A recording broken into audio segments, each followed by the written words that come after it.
আজ আমরা আলোচনা করতে যাচ্ছি HTML এর লিস্ট সম্পর্কে। লিস্টের অনেক প্রকারভেদ রয়েছে, তবে আমরা আজকে ২টি প্রকারভেদ নিয়ে আলোচনা করব। কারণ আমরা যেকোনো একটি লিস্টেরকে আমরা CSS এর মাধ্যমে পরিবর্তন করে অন্য আবার আরেকটি লিস্টে পরিণত করতে পারি।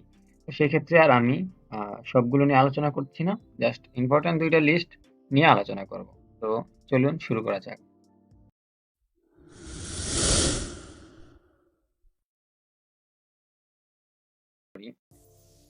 প্রথমে আমরা যে লিস্ট নিয়ে আলোচনা করব তা হচ্ছে অর্ডার লিস্ট। অর্ডার লিস্ট প্রকাশ করা হয় OL দিয়ে। তো আমরা OL দিলাম, এন্টার করলে আমাদের অর্ডার লিস্টের যে এলিমেন্ট ট্যাগ সেটা চলে আসবে। এখন আমাদের এর মধ্যে যে ইনফরমেশন গুলো দিতে হবে, তো এই ইনফরমেশন গুলো দেওয়ার জন্য আমাদের একটি li লিস্ট ইনফরমেশন ইউজ করতে হবে, মানে ট্যাগ। এর মধ্যে আমি দিব RIY, নাম দিয়ে দিব। তো আমি যেহেতু লিস্ট বোঝাচ্ছি আমি একটা নামই দিয়ে দিলাম বারবার। আমি ৪ টা নাম দিয়ে নিলাম। এবার আমরা যদি লাইভ সার্ভার ওপেন করি, তো আমরা দেখতে পাচ্ছি 1, 2, 3 নামে লিস্ট। সো এবার যদি আরেকটি লিস্ট নিয়ে আলোচনা করব, সেটা হচ্ছে আগে এখানে আমরা একটু প্যারাগ্রাফ টেক নিয়ে অর্ডার লিস্ট।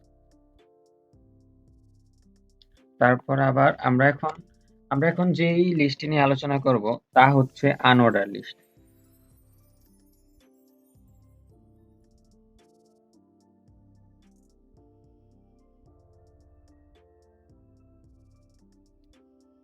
আনঅর্ডার লিস্ট আমরা প্রকাশ করে থাকি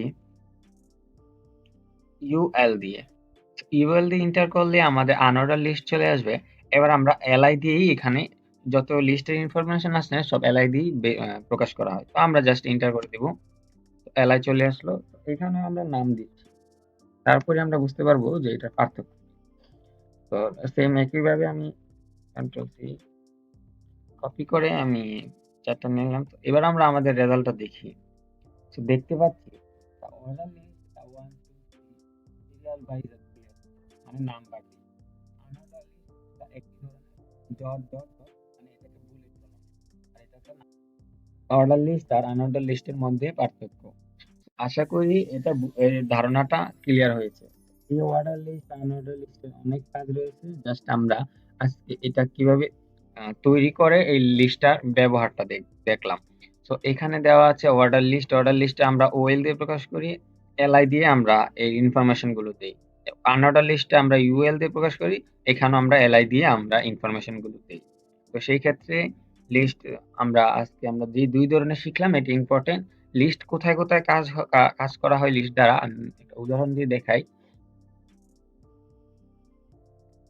আমরা একটা ওয়েবসাইট ওপেন করি।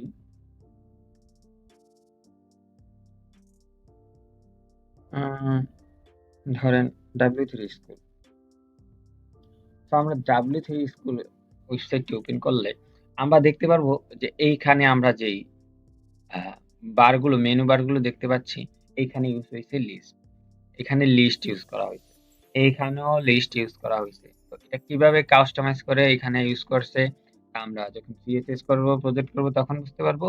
জাস্ট আজকে আমাদের যেটা ধারণা নেওয়া প্রয়োজন তা হচ্ছে অর্ডার লিস্ট আর আনঅর্ডার লিস্ট কিভাবে কাজ করে সেটা। তো আশা করি আপনারা বুঝতে পেরেছেন। আজ এই পর্যন্ত।